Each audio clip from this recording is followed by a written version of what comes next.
6장 1절입니다. 여호와의 궤가 블레셋 사람들의 지방에 있은 지 7달이라. 블레셋 사람들이 제사장들과 복술자들을 불러서 이르되 우리가 여호와의 궤를 어떻게 할까? 그것을 어떻게 그 있던 곳으로 보낼 것인지 우리에게 가르치라. 그들이 이르되 이스라엘 신의 궤를 보내려거든 거저 보내지 말고 그에게 속건제를 드려야 할지니라.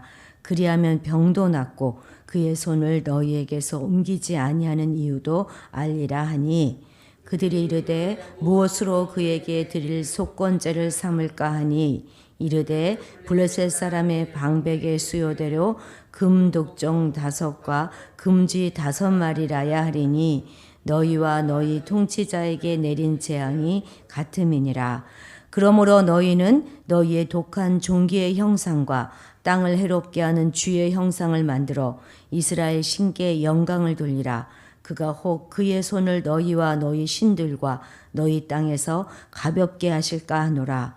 애굽인과 바로가 그들의 마음을 완악하게 한 것 같이 어찌하여 너희가 너희의 마음을 완악하게 하겠느냐. 그가 그들 중에서 재앙을 내린 후에 그들이 백성을 가게 함으로 백성이 떠나지 아니하였느냐. 그러므로 새 수레를 하나 만들고 멍에를 메어보지 아니한 젖나는 소 2마리를 끌어다가 소의 수레를 메우고 그 송아지들은 떼어 집으로 돌려보내고 여호와의 궤를 가져다가 수레에 싣고 속건제로 드릴 금으로 만든 물건들은 상자에 담아 궤 곁에 두고 그것을 보내어 가게 하고, 보고 있다가 만일 궤가 그 본 지역길로 올라가서 벳세메스로 가면 이 큰 재앙은 그가 우리에게 내린 것이요 그렇지 아니하면 우리를 친 것이 그의 손이 아니요 우연히 당한 것인 줄 알리라 하니라. 그 사람들이 그같이 하여 젖나는 소 2를 끌어다가 수레를 메우고 송아지들은 집에 가두고 여호와의 궤와 및 금쥐와 그들의 독종의 형상을 닮은 상자를 수레 위에 실으니, 암소가 벳세메스 길로 바로 행하여 대로로 가며 갈 때에 울고 좌우로 치우치지 아니하였고 블레셋 방백들은 벳세메스 경계선까지 따라가니라. 벳세메스 사람들이 골짜기에서 밀을 베다가 눈을 들어 궤를 보고 그 본 것을 기뻐하더니, 수레가 벳세메스 사람 여호수아의 밭 큰 돌 있는 곳에 이르러 선지라. 무리가 수레에 나무를 패고 그 암소들을 번제물로 여호와께 드리고, 레위인은 여호와의 궤와 그 궤와 함께 있는 금보물 담긴 상자를 내려다가 큰 돌 위에 두매 그날에 벳세메스 사람들이 여호와께 번제와 다른 제사를 드리니라. 블레셋 5 방백이 이것을 보고 그날에 에그론으로 돌아갔더라. 블레셋 사람이 여호와께 속건 제물로 드린 금 독종은 이러하니 아스돗을 위하여 하나요, 가사를 위하여 하나요, 아스글론을 위하여 하나요, 가드를 위하여 하나요, 에그론을 위하여 하나이며, 드린 바 금쥐들은 견고한 성읍에서부터 시골의 마을에까지, 그리고 사람들이 여호와의 궤를 놓은 큰 돌에 이르기까지 5 방백들에게 속한 블레셋 사람들의 모든 성읍들의 수요되었더라. 그 돌은 벳세메스 사람 여호수아의 밭에 오늘까지 있더라. 벳세메스 사람들이 여호와의 궤를 들여다본 까닭에 그들을 치사 570명을 죽이신지라. 여호와께서 백성을 쳐서 크게 살육하셨으므로 백성이 슬피 울었더라. 벳세메스 사람들이 이르되 이 거룩하신 하나님 여호와 앞에 누가 능히 서리요? 그를 우리에게서 누구에게로 올라가시게 할까 하고 전령들을 기랏 여아림 주민에게 보내어 이르되, 블레셋 사람들이 여호와의 궤를 도로 가져왔으니 너희는 내려와서 그것을 너희에게로 옮겨가라. 기랏 여아림 사람들이 와서 여호와의 궤를 옮겨 산에 사는 아미나답의 집에 들여놓고 그의 아들 엘리야사를 거룩하게 구별하여 여호와의 궤를 지키게 하였더니, 함께 읽습니다. 궤가 기랏 여아림에 들어간 날부터 20년 동안 오래 있은지라. 이스라엘 온 족속이 여호와를 사모하니라. 아멘. 여호와의 괴로 인해서 무려 7개월 동안 큰 재앙 가운데 시달리던 블레셋은 이제 그 괴를 이스라엘로 돌려보내기로 결의합니다. 그래서 이제 새 수레에 속건 제물을 싣고 젖먹이는 그 암소 2마리의 그 수레를 메워서 벳세메스로 가게 합니다. 벳세메스는 이제 이스라엘과의 그 경계에 있는 그런 마을이죠. 그리고 이제 그 벳세메스 사람들은 그 여호와의 궤 안을 들여다 보았기 때문에 여호와께서 5만 70명을 죽게 하셨습니다. 어떤 사본에는 5만이란 말이 없고 70명만 있어요. 근데 이제 벳세메스 마을의 사람들이 5만 명이 넘는다는 게 사실 좀 믿어지지가 않죠. 그래서 학자들은 70명이었을 것이다 라고 생각하기도 하는데 어쨌든 사본에 있는 것은 어느 거 하나도 빼지 않아요. 그대로 다 하기 때문에 가로로 쳐놓은 것입니다. 어쨌든 선민이든 블레셋이든 하나님의 자유를 훼손하고 또 조종하고 이용하려고 하는 마음은 아무도 그런 거룩하신 여호와 앞에 설 수 없다 하는 것을 드러내신 것입니다. 그러자 이제 그들은 다시 그 궤를 기랏 여아림으로 가져가서 아비나답의 집에 두었습니다. 그것이 오늘의 내용이지요. 속건제라고 하는 것은 손해배상의 성격을 갖고 있는 제사입니다. 그러니까 블레셋이 여호와의 궤를 돌려보내면서 이렇게 속건 제물을 드린 것은 지난 전쟁을 통해서 이스라엘과 또 그 신에게 피해를 끼친 손해를 끼친 것에 대한 보상의 의미를 지니고 있을 것입니다. 또 5마리씩 준비했다는 것도 블레셋이 5개 도시 연방 국가이니까 그 방백의 수요대로 준비한 것이다 라고 성경은 말하고 있습니다. 그런데 여기서 이렇게 금독정 5과 금지 5으로 하나님의 화를 풀 수 있다고 생각하는 것이 바로 이 세상의 수준인 것이에요. 진정한 회심은 하나님의 통치 앞에 복종하는 것이다 하는 것을 이들이 알 리가 없기 때문에 이 하나님의 노여움을 이런 정성을 다하면 풀 수 있다라고 생각하는 것이겠지요. 이들은 재앙을 하나님의 심판으로 아직도 확정하지 못하고 있어요. 그래서 인정하고 싶은 것이 아니겠지요.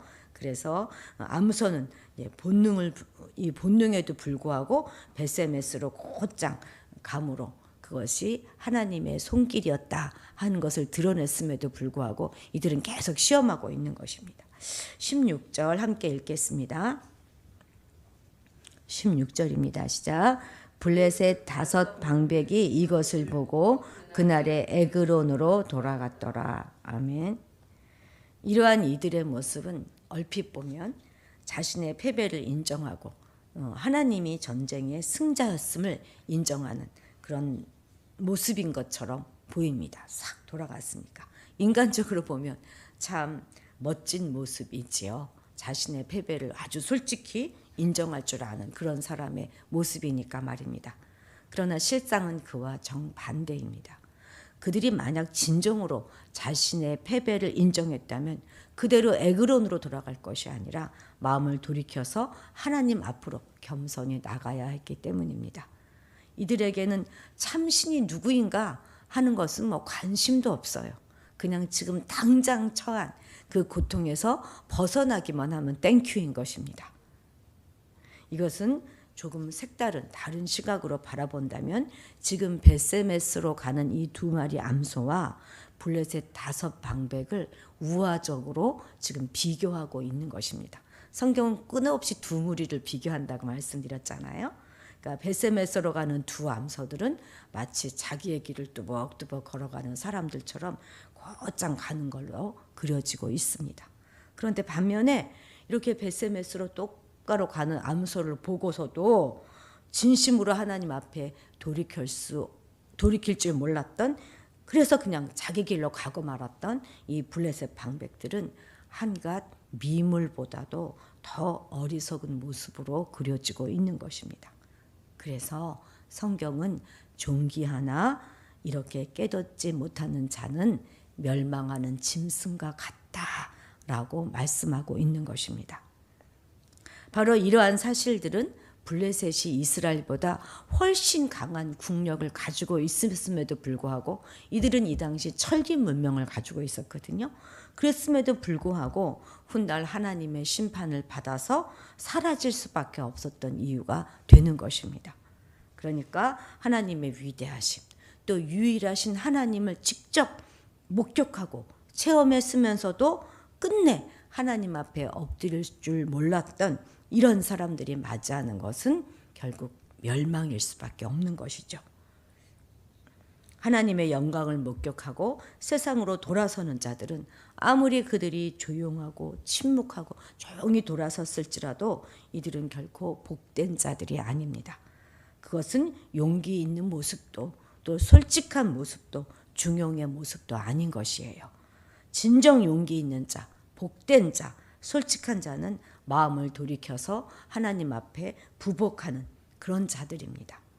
아무리 과거에 우상을 숭배했고 하나님을 대적하는 일을 했을지라도 하나님의 영광의 실체를 인정하고 엎드리는 그 사람을 하나님께서는 당신의 사역자로 삼으십니다. 세리 마태가 그랬고 또 삭개오도 그랬고 또 사도 바울 역시 마찬가지입니다. 그러므로 우리는 이제 하나님의 영광 앞에서 우리의 고집, 우리의 잘못들을 다 꺾고 겸손히 부복할 줄 아는 그런 사람이 되어야 할 것입니다. 7장 1절 함께 읽겠습니다. 시작. 기랏 여아림 사람들이 와서 여호와의 궤를 옮겨 산에 사는 아비나답의 집에 구별하여 여호와의 궤를 지키게 하였더니. 아멘. 예. 기랏 여아림 사람들은 벳세메스 사람들이 언약궤를 가져가 달라 이렇게 요청했을 때 즉시 와서 가져갔어요. 사실 기랏 여아림 사람들로서는 벳세메스 사람들에게 너희들이 이런 걸 잘못했잖아. 그래서 이렇게 많은 사람이 죽었어. 이렇게 지적할 수도 있었습니다. 또 언약궤 때문에 자신들도 어려운 일을 당할 수 있으니까 우린 가져갈 수 없다. 이렇게 거절할 수도 있었습니다. 우리는 우리 주변에서 이런 식으로 말하고 행동하는 사람들을 자주 어렵지 않게 만나게 됩니다. 그러니까 당장 어려움을 만난 사람을 도와주기보다는 그들의 잘못을 질책하면서 자신은 도와줄 수 없고 또 도와주어서도 안 된다 이렇게 주장하는 사람들 말입니다. 물론 이들의 주장도 일견 전혀 일리 없는 것은 아니죠. 하지만 성경 어디에도 어려운 사람들을 만났을 때 이들의 잘못을 충분히 깨친 후에 그 다음에 도와주어야 한다 이렇게 말하고 있는 것은 없습니다. 예수님께서는 오히려 내게 구하는 자에게 주며 내게 꾸고자 하는 자에게 거절하지 말라라고 말씀하고 계십니다. 여기에 어떤 전제도 없고 조건도 없습니다.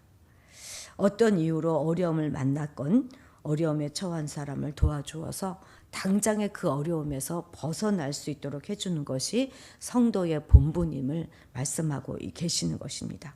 실제로 예수님께서도 어려운 사람을 만났을 때 무조건적으로 도와주셨지 단 한 번도 그들의 잘못을 야단치고 난 다음에 그 다음에 도와주신 적이 없지 않습니까? 혹시 잘못을 일깨우셨다 할지라도 즉시 혹은 동시에 구원의 손길을 늘 펴셨습니다. 며칠 전 북한이 코로나로 인해서 몹시 어려워졌다는 이야기를 들었습니다. 여러분들도 들으셨지요? 평소 얼마나 코로나 청정국이라고 그들이 주장했습니까? 그런데 이제 그 북한이 이제 코로나 변이종이 전 지역으로 확산되고 있다라고 스스로 발표했습니다. 그래서 제가 좀 어제 뉴스를 찾아보니까 그 북한 발표에 따르면 어제도 약 40만 명의 신규 확진자가 발생했다고 해요. 누적 확진자가 100만 명에 이르게 된 것입니다. 사망자도 총 50명. 이것이 식량난하고 연결되어서 참으로 큰 어려움에 빠진 것이 분명합니다. 이에 따라서 대한의사협회가 북한에 대해서 인도적 지원을 적극적으로 하겠다 하는 의사를 밝혔습니다. 뿐만 아니라 통일부도 북한 상황에 신속히 대응하고 실질적인 도움을 주겠다라고 발표했다고 하니까 참 다행입니다. 물론 북한이 우리의 도움을 받을지 안 받을지는 정말 미주수입니다. 정부가 북한에 코로나19의 지원 의사를 밝힌 통지문을 보내려고 했는데 북측이 그 통지문 접수 의사를 밝히지 않고 있다고 해요. 아마도 우리보다는 중국의 도움을 더 원하겠지요. 그런데 이거는 그렇다 치더라도 그 댓글을 제가 쭉 읽어보니까 도와주면 안 된다는 사람이 정말 너무 많았어요. 그리고 도와주더라도 김정은으로부터 확답을 받고 도와줘야 한다. 저 사람들은 정말 믿어서는 안 되는 종족이다. 뭐 이런 의견이 훨씬 더 많은 것처럼 보였습니다. 우리가 북한으로부터 당한 것들을 생각해 보면 이렇게 말하는 사람들의 마음도 우리가 이해가 가지요. 그리고 저도 살짝 사실은 고민했어요. 여러분들 생각은 어떤지 모르겠습니다. 그런데 제가 오늘 이 말씀을 보면서 당장 어려움을 만난 사람들에게 필요한 것은 아픔을 나누는 것이다 하는 것을 잊지 말아야 되겠다 하고 저도 다시 한번 생각해 보았습니다. 우리는 같이 아파하고 같이 눈물을 흘리면서 당장 겪는 그 어려움의 일부를 감당해 주어야 할 것입니다. 잘못을 깨닫고 인정하는 것은 그 다음의 일이에요. 그리고 그것은 우리와의 문제가 아니고 하나님과의 문제인 것입니다. 혹시 여러분들은 어려움에 처한 형제들을 보고 도와주기보다는 그들의 어리석음이나 잘못을 탓한 적은 없으십니까? 자기 잘못으로 스스로 자청한 어려움이니까 도와줄 수 없다고 냉정히 돌려보내신 적은 없으십니까? 고난에 처한 이웃을 비판하고 정죄하고 가르치기보다는 보다 구체적이고 적극적인 도움을 줄 수 있어야 하겠습니다.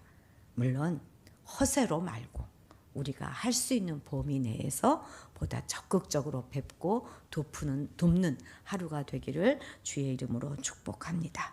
기도하시겠습니다. 어려운 이웃을 보고도 도와주고 싶지 않는 우리의 냉정함을 용서하여 주시옵소서. 우리에게 공감 능력을 더 충분히 부어주셔서 같이 아파하고 같이 눈물을 흘리면서 기꺼이 이웃의 어려움의 일부를 감당해주는 그런 성도가 되게 하옵소서. 하나님, 우리에게 우리의 일상의 삶 가운데 오늘도 역사하시는 하나님을 발견하고 찾아내며 누릴 수 있는 안복들을 허락하여 주셔서 늘 하나님의 영광의 실제 앞에 엎드리는 사람이 되게 하여 주시옵소서.